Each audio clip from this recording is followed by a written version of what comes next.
Let's first ensure we're connected to the correct network by going to Settings on your iPad, choosing Wi-Fi in the top left, and choosing OSU Wireless or whatever the appropriate network is from the list. After that, you can click the Home button. The next step is to open the Box app. I'm just going to search my iPad by scrolling over to the left and searching for Box. Tap on it. So here you're presented with a login page.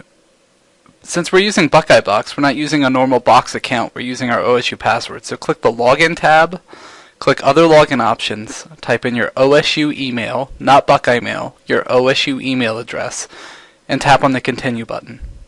You'll be presented with the standard OSU name.number login page, so type in your name.number using the iPad keyboard and the appropriate password.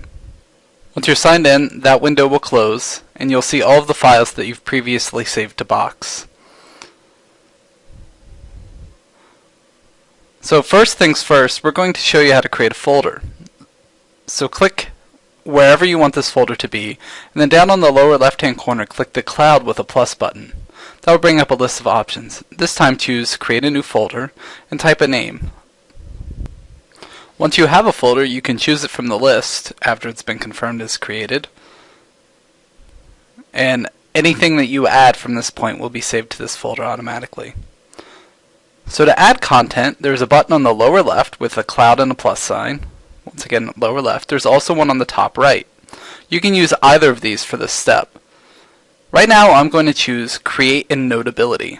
Notability is a really great note-taking app with a lot of features. We encourage you to use this when you're taking collaborative notes in class. It'll let you share these notes to BuckeyeBox with your classmates, share them on the screens in the classroom, or just keep them personally.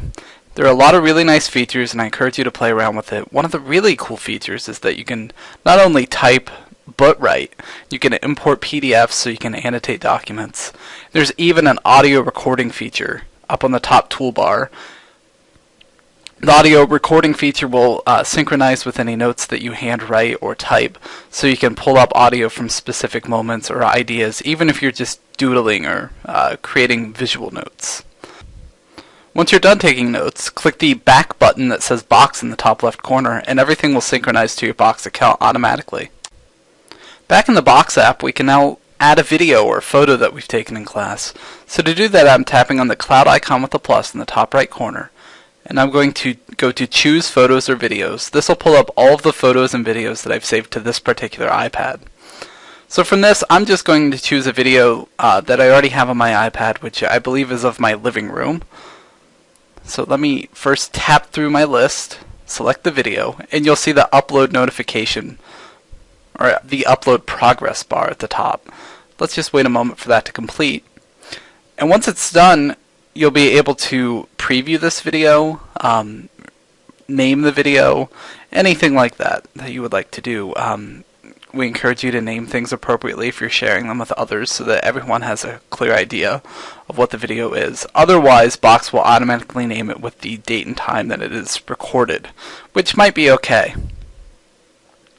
So once it's done, the video will populate over on the left side, and we might need to refresh by pulling and dragging that list like you've seen me do. So pull down and release, and it'll update that list.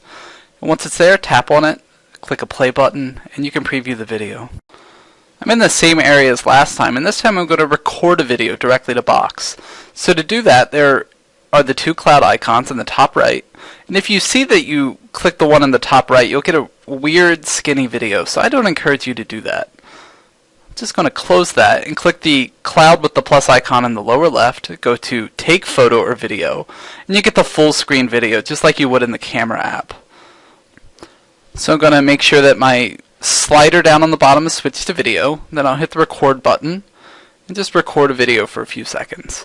While it's doing this, you'll see it's exactly like the camera app. There's really no difference here.